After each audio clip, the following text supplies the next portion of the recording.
And there we go.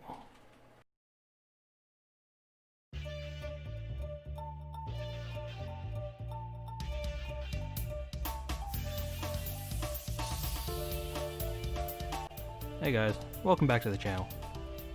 I managed to get my Indomitus box on the way up to work on Saturday and cracked it open as soon as I got there to relish in the freshness of the packaging.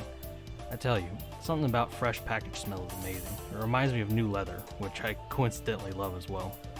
Speaking of smelling inanimate objects, today I want to talk about the brave men and peerless warriors I'm assembling today. Some of you might know them from the trailer I made for a little while back. In retrospect, it was pretty dorky and new age kids might have even called it cringy, but I had a lot of fun putting it together.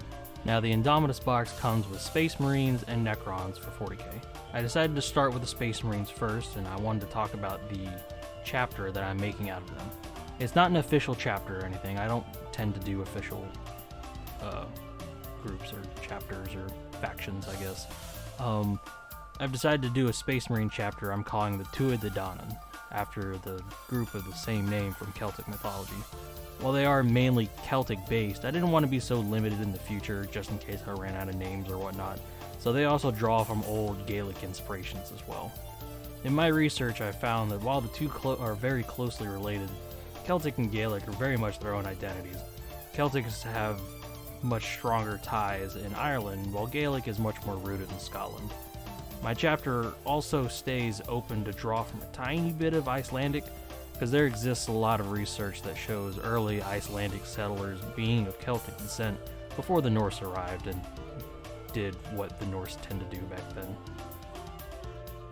I've always been mildly interested in Celtic myth, but given the fact that I am definitely not Irish and didn't speak a lick of it, it was always kind of hard to get into. Then the girl I was dating right before I started high school wanted to play an MMO with me, so we can keep in touch before I moved away. For those familiar, you already know what I'm going to say.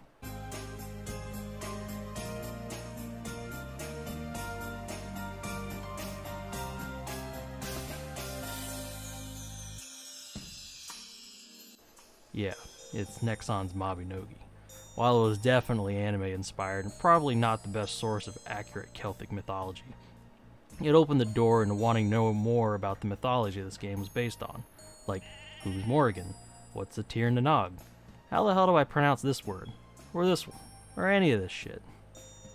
It also helped that the game is extremely fun and I still play it occasionally to this day, having been a regular player from Generation 2 up to 12 and an intermittent player since. Well, back to the Marines. The first of the chapter, Nemid, was present during the Great Scouring right after the Horus Heresy. His name draws from the same figure in Irish mythology who leads the Nemedians, or Nemedians, before they die out of the plague. Their offspring become the Tuatha De Danann, one of the more well-known group of people in Celtic myth. Nemid was saved by a heavenly woman who embodies the Emperor's will and was charged in a holy mission from her. In-universe, the chapter don't know the figure's identity very well, due to conflicting information, but to us, we would recognize her as Saint Celestine. The chapter sees her as a mother figure and sometimes call her Danann, after the figure in Celtic myth. She told Nemid to go to a region of space known as the Exilus sector to conquer it. The Exilus sector is an original section of space where I plan to make all my own lore.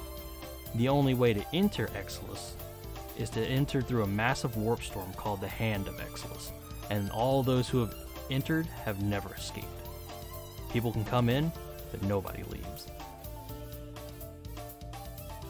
Right after he was awakened, Nemid was active as a Grey Shield captain in the Indomitus crusade that was carried out by Guilliman. Guilliman forbade Nemid to crusade in Exilus as this was right in the middle of the crusade. However, Nemid went to Exilus anyways with his loyal crew and battle brothers, as they recognized the will of the Emperor over the authority of some dumbass blue nerd. Technically, this makes the Tuatha De Danann a renegade chapter, but given their escape through the Hand of Exilus, the Imperium probably isn't in a hurry to punish them anytime soon. After warping through space hell, Nemid's ship, called the Leofal, crashes onto a feudal planet full of rolling green hills called Tara.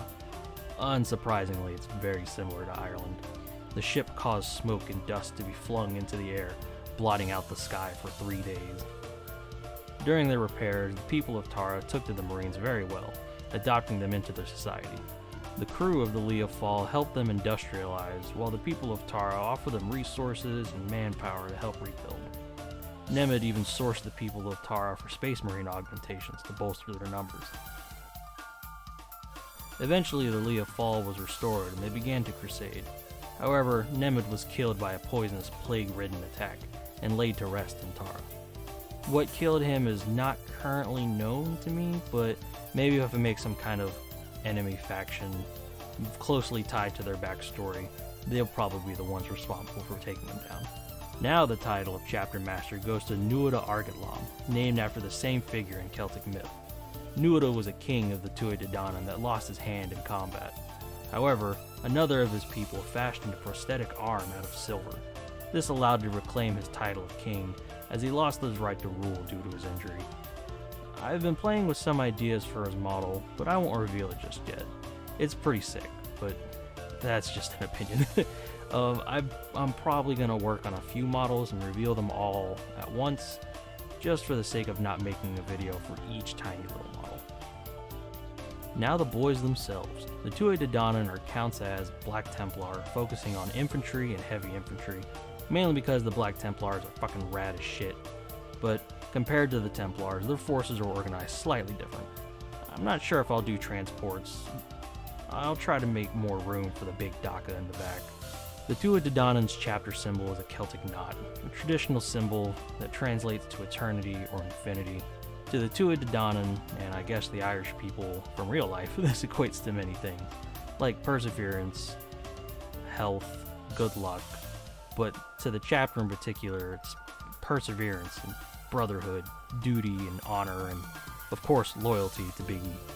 I'm using some custom designed pauldrons for my Marines. I had them commissioned by a lad on Etsy by the name of TD, who runs a shop called Godforge. Even though my design was pretty complex, he managed to do a phenomenal job and actually get all the details of the knot onto the pauldron.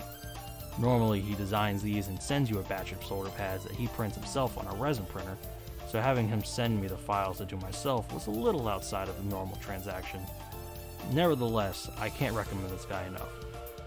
The prices he puts on his pauldrons are fairly agreeable. He'll print you about 20 pauldrons for about $15, and I think that includes the designing as well. Definitely not bad compared to some of the other prices I've seen online. Nevertheless, if you're looking for custom pauldrons to either print or have printed for you, this guy is definitely a recommendation for me. I'll put his link down in the description so you guys can go talk to him for your own pauldron needs. And thanks again. The chapter's main colors are quartered black and white with gold accents. To put it more in visual to text terms, you could say they are sable, quarterly argent in heraldic terms. I've always loved quartered schemes, but no one ever does them because they're so complicated, unless you've managed to find that one person in the crowd that manages to play Howling Griffins, paint them, and simultaneously not go crazy. From there, each force in the Tuatha De Danann sports a different tertiary color to denote their battlefield role at a glance on their right pauldron. This is what I think I've settled on, but it's subject to change until I get to the painting. Standard troops are going to be green. Heavy infantry like aggressors or terminators get a reddish or maybe a maroon color. Heavy support's going to get a bright blue. Veterans of any kind get a royal purple, and their command units are going to be using white. While the Tuatha De Danann are definitely not Codex compliant, they do use the ranking system on different color helmets. While the names of each rank might change in the future, I'll present them as what their equivalents are for the sake of this video.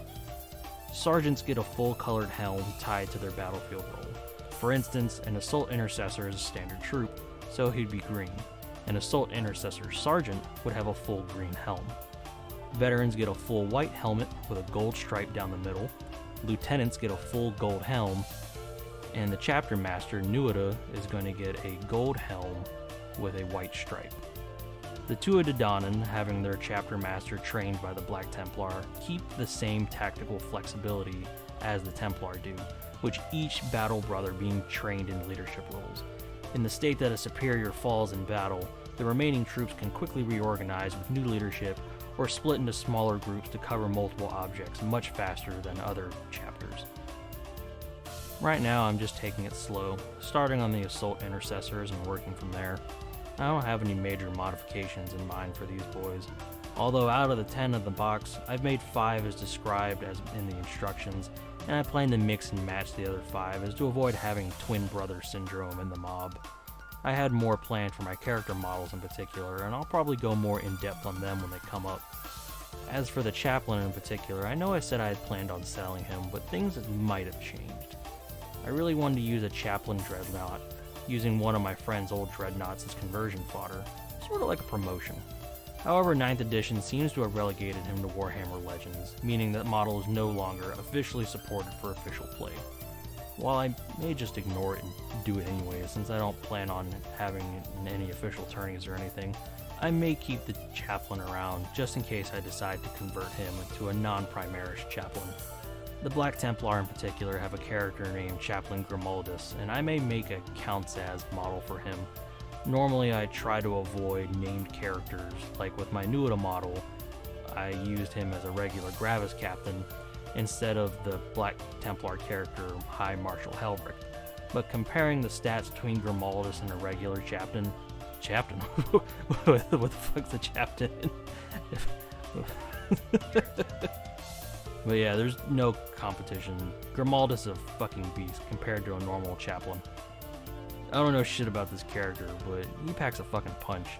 He may have to be an exception, but given that the Space Marine Codex for 9E is one of the first slated to be released, maybe something will change by then, but for now, I'm gonna keep the chaplain. Not a chaptain. I don't know what a chaptain is. Anyways, I've rambled on long enough. Hopefully this video kind of gives a bit more backstory for the Tuatha De Danann, why I decided on what I wanted to do, and my plans for the paint job.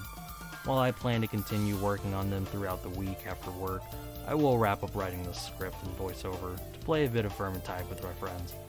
Maybe it'll go well this time. No problem, dude. Oh, we got fire rats. Yeah. Fuck. See if whose fire is stronger. I'm dead.